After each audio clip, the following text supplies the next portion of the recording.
Welcome to my channel. This is JC Rock and Metal Reviews. My name is John. Today I have another anniversary review. It is a self-titled album by Whitesnake, also called 1987 in Europe and Australia. Album is celebrating 35 years, so in this video I'll be talking about some history of the album, songs. I'll give a few personal stories, and let's get into it. So the album was released on March 31st, 1987 in Europe and Australia, and April 7th that same year in North America. So I do remember this album very well. I listened to it many times.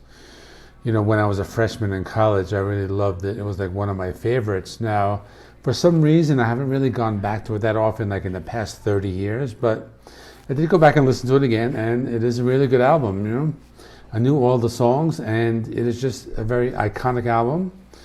It was a very big album. It sold millions of copies, and I had this album and I had Slide It In. Those were my two favorites, when I was younger. So the album was released at a time when David Coverdale wanted to do something different, and you could tell the sound is a big change for the band. They used to have more of a blues rock sound, but moved more towards hair metal with this album. On this album, there's also a new guitarist called John Sykes. And the album had many singles. I'll go through all the songs. I'll talk about them now. Now, the album actually has different versions with different track listings. So the European version had a few different songs, but in this video, I'm just going to go through the songs on the North American version. So the first song is called Crying in the Rain 87. And it's called that with the 87 because it was originally released in the 1982 on the album Saints and Sinners. So it's actually a remake. Actually, there are two remakes on this album. I actually didn't know it back then, but I looked it up. The song is about David Coverdale's divorce. So on the song, you immediately hear a different sound. The guitars are slightly more distorted. You hear keyboards, but they are mixed a little lower, and the overall sound is closer to hair metal, or maybe what Bon Jovi was doing at that time. It's a really good song. It's a hard rocker. There's a lot more guitar shredding on the song, and not a bad song to kick off the album. Next song is called Bad Boys. This is an album track. It's quite a good song. It's pretty heavy. It has some nice guitar riffs. It's a melodic song. It has some memorable chorus. It's probably not as well known as some of the other songs, but I did enjoy this one pretty good, when I did go back and listen to this album. The next song is Instill the Knight, and this was the first single that was released. It did pretty well on the charts, so not as high as some of the other songs that were singles, but the song has two versions. So the album version is over 6 minutes, and the single version was shorter. This was one of the videos where Tony Katane appeared, and she actually passed away recently, so R.I.P. Tony Katane. But the record company at first wanted to use Claudia Schiffer, but David Coverdale wanted to go with Tony Katane, who ended up being his wife at that time. It's a great song, really great, memorable violin section. If you heard the recent Ghost album, they kind of did a homage to that violin section in one of their songs. I forgot the name of it, but it is a classic. Next, Here I Go Again, power ballad. This one did very well on the charts. I think it's their highest charting song, and did very well both the US and the UK. We all remember the music video, Tony Katane on the hood of the guitar of the car, and has that music video. It was very iconic. And the song, like I said, is a power ballad. It has lots of orchestral instrumentation, some heavier guitar chords, and actually the song was also a remake. It appeared on the 1982 Saints and Sinners album, but in a different version. Next, Give Me All Your Love. This is one of the singles. It didn't chart as well as some of the other ones, but it did pretty well.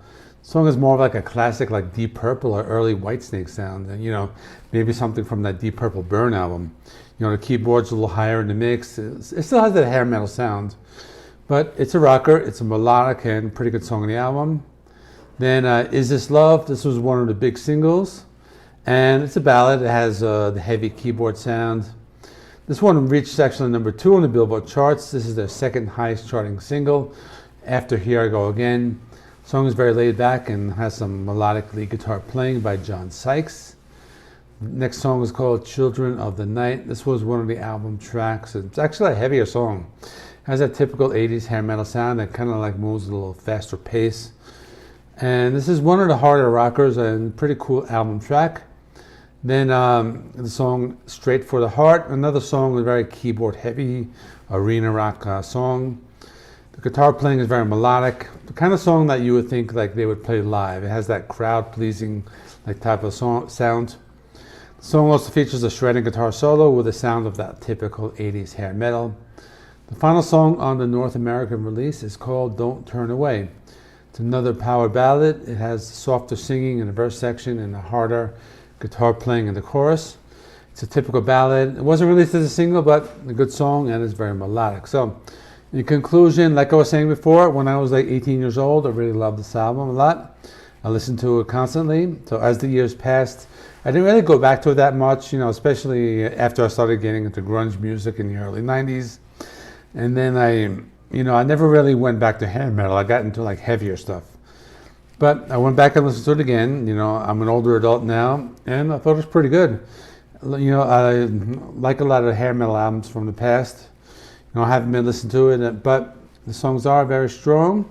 And it was a really good change of pace for the band. They changed their sound, to kind of fit the music, what was being listened to at that time.